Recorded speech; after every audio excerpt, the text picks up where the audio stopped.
Salut à tous, c'est Steven et comme vous l'avez vu dans le titre de cette vidéo, aujourd'hui je vous propose un tutoriel sur l'utilisation de Cydia. Donc si vous débutez avec le jailbreak et que vous découvrez Cydia, j'imagine qu'il y a beaucoup de choses que vous ne comprenez pas ou que vous utilisez assez mal. C'est normal et c'est bien pour ça que je vais vous aider à mieux comprendre. Cydia s'obtient après ce qu'on appelle un jailbreak.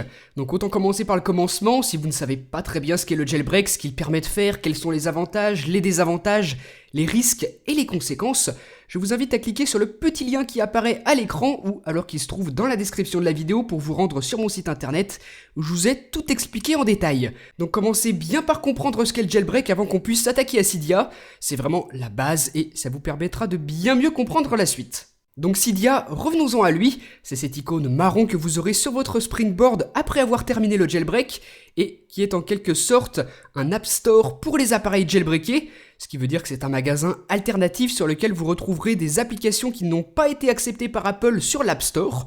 Donc au même titre que l'App Store, bien vous aurez des applications payantes, des applications gratuites et toutes sortes de modifications qui vous permettront de personnaliser votre iPhone, votre iPod Touch ou votre iPad.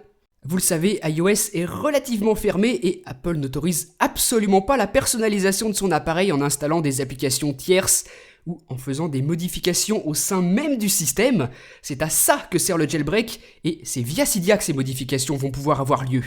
Donc maintenant que vous comprenez à quoi sert Cydia, on va voir comment l'utiliser. Lorsque l'on ouvre Cydia, on a un petit temps de chargement et ensuite on atterrit sur la page d'accueil, celle-ci, où vous le voyez, on a plusieurs sections. Donc on va voir à quoi correspond chacune d'entre elles. Premièrement, ici sur le haut, vous avez la page Facebook et le compte Twitter de Cydia, si jamais ça vous intéresse. Et juste en dessous, deux autres sections, Featured et Thèmes. Donc on va jeter un œil à la première, Featured, qui est en fait un regroupement de paquets Cydia les plus populaires. Donc ce qu'on appelle un paquet Cydia, ça peut par exemple être un thème ou encore une modification du système, et ils sont regroupés par catégorie. Ici, ce sont ceux qui s'appliquent à votre navigateur internet, là, eux, ils vont modifier les icônes, et on a aussi par exemple ceux qui vont modifier votre manière d'écrire, votre manière d'utiliser votre clavier.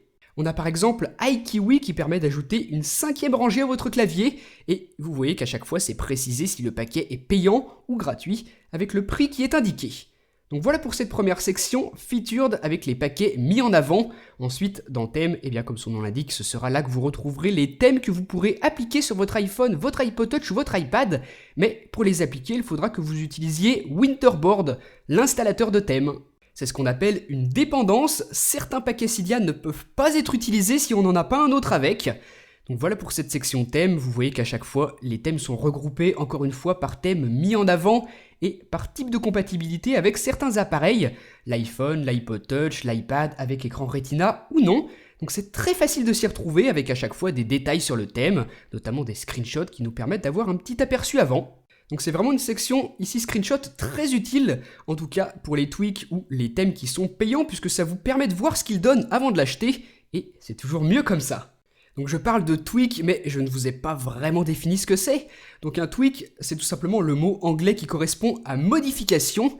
Et justement, ces tweaks, vous en avez des exemples ici, avec deux qui sont mis en avant sur la page d'accueil de Cydia, par exemple 3G Unrestrictor ici. Donc c'est ça qu'on appelle un tweak, un paquet Cydia qui va apporter une modification à iOS. Ensuite, si on descend un petit peu sur cette page d'accueil de Cydia, on a quelques sections d'aide avec des informations sur le fonctionnement de Cydia. Donc c'est tout en anglais, vous pouvez tout de même jeter un œil si jamais ça vous intéresse. Vous pourrez apprendre 2-3 petites choses intéressantes, mais pas de panique, je vais tout vous expliquer dans cette vidéo. Encore en dessous, on a 3 autres tweaks qui sont mis en avant, My, 3G, Barrel et Zephyr. Encore quelques pages d'aide. Et enfin tout en bas, la version de votre iPhone, donc moi iOS 7.0.4, et la version de Cydia. Donc voilà pour tout ce qu'on retrouve sur cette page d'accueil de Cydia, la première section. Maintenant on passe à la deuxième qui s'appelle catégorie. Et là vous le voyez, les paquets Cydia sont regroupés par catégorie. Donc ça permet de faire un tri, de les repérer très facilement. Par exemple ici, la catégorie sonnerie, eh bien je retrouverai tout plein de sonneries qui sont ajoutables au système iOS. Donc là, c'est vraiment là que vous vous rendez compte que Cydia propose énormément de contenu. On a des jeux, des sonneries, des modifications, énormément de choses. Et en appuyant sur modifier, vous voyez que moi j'en ai coché certaines et décoché d'autres. De cette manière, ça me permet de décider ce que je veux afficher dans Cydia. Certaines informations, je les trouve importantes, d'autres non. Et je vais pouvoir choisir ce que je veux et ce que je ne veux pas. Par exemple, les sonneries, admettons que je ne les veuille pas, qu'elles ne s'affichent pas, je les enlève et à chaque fois que j'utiliserai Cydia, il ne me proposera pas de nouvelles sonneries. Voilà, donc en fonction de ce que vous aurez coché ou non dans catégorie, ça s'affichera ici, dans la section nouveautés. Donc moi, par exemple, je n'ai pas coché les sonneries, je n'aurai donc pas de nouvelles sonneries dans la section nouveautés, puisque c'est là qu'apparaissent chaque jour de nouveaux tweaks, de nouveaux thèmes par exemple. Ils sont tous affichés ici. Ensuite, pour bien se repérer, ceux qui sont déjà installés ont une petite indication verte. Ça vous permet de savoir très facilement ce que vous avez, et même chose ici pour ce tweak, il est installé, et on voit qu'il est mentionné comme mise à jour disponible, donc on verra ça un petit peu ensuite. Pour repérer justement ces mises à jour et ces nouveautés, vous appuyez comme je viens de le faire sur le bouton rafraîchir, et là Cydia va faire ce qu'on appelle un rafraîchissement des paquets.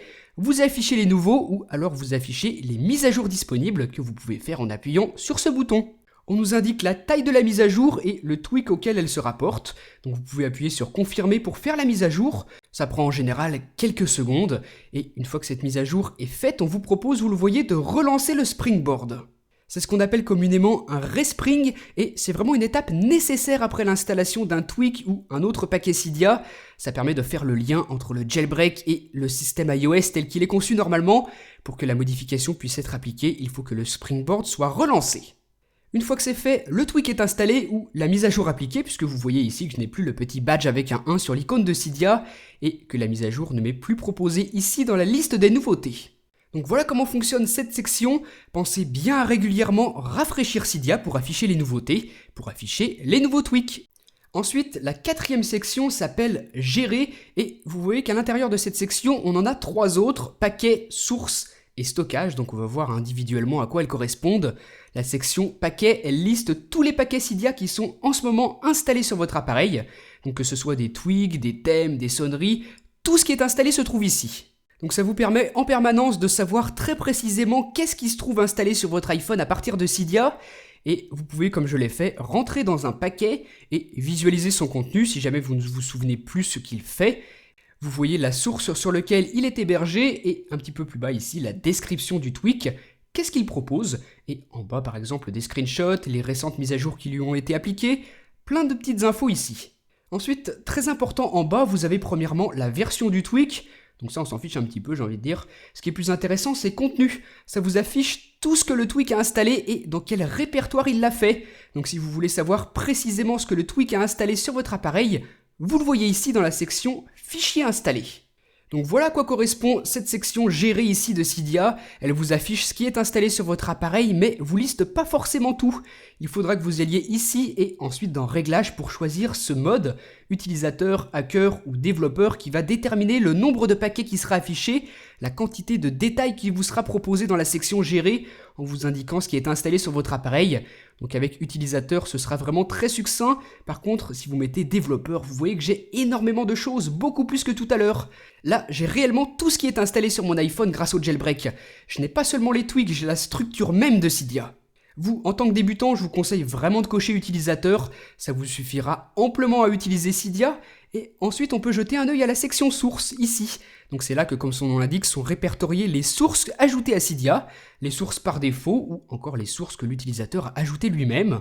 On retrouve notamment la source de Big Boss, celle de ModMyEye ou encore celle de ZodTTD qui constituent vraiment les 3 sources principales de Cydia, les sources sur lesquelles les développeurs soumettent leurs tweaks qui sont ensuite affichés dans les mises à jour, mais si vous appuyez ici sur Modifier et Ajouter, vous avez la possibilité d'entrer une source supplémentaire. Il est très courant que certains développeurs possèdent leur propre source sur laquelle ils publient leurs tweaks qui ne sont pas forcément mises sur les sources principales, donc en ajoutant par exemple ici une source personnalisée, la source du développeur, eh bien vous aurez des paquets supplémentaires qui n'apparaîtront pas habituellement, ils seront uniquement disponibles sur cette source et en l'ajoutant vous pourrez les visualiser dans les nouveautés. Ensuite, une fois que la source est ajoutée, vous pouvez retourner à Cydia et vous voyez qu'elle se trouve maintenant ici. C'est typiquement le cas dont je vous parlais, Ryan Petrich, dont voici la source, est un développeur de tweaks Cydia et il en propose certains uniquement sur sa source personnelle, donc ça peut être intéressant de l'ajouter. Au bout d'un moment, si une source ne vous intéresse plus, si vous ne voulez plus que son contenu s'affiche, vous pouvez la supprimer très facilement comme ça en glissant vers la gauche ou alors en faisant modifier et en appuyant sur le petit point. Donc voilà comment fonctionne l'ajout et la gestion des sources Cydia. On va revenir au menu Gérer et on va maintenant s'intéresser à la 3e sous-section de cette catégorie qui s'appelle Stockage. Donc vous vous en doutez, le nom est suffisamment explicite, c'est là qu'on va retrouver le détail du stockage présent sur votre appareil, puisque bien évidemment, tout ce que vous installez à partir de Cydia remplit votre appareil au même titre que par exemple vos applications, vos musiques, ou n'importe quel autre contenu que vous auriez installé indépendamment de Cydia. Vous avez ici tout le détail, donc suivant la capacité que vous avez sur votre iPhone, votre iPod Touch ou votre iPad, 16, 32, 64 ou 128 Go, il faudra veiller à ne pas trop installer de choses à partir de Cydia, puisque ça va remplir votre appareil. Enfin, dernière catégorie qui s'appelle recherche et qui vous permet grâce à la barre du haut d'entrer du texte, ici par exemple qui. Donc là, ça va vous lister tous les paquets Cydia qui commencent par qui. Donc que ce soit des tweaks, des thèmes, des sonneries, des claviers, n'importe quoi, tout ce qui commence par qui sera listé ici. Par contre, si j'appuie sur recherche, vous voyez que cette fois j'ai beaucoup plus de contenu. Je n'aurai plus simplement les paquets qui commencent par qui, mais tous ceux qui contiennent le mot qui.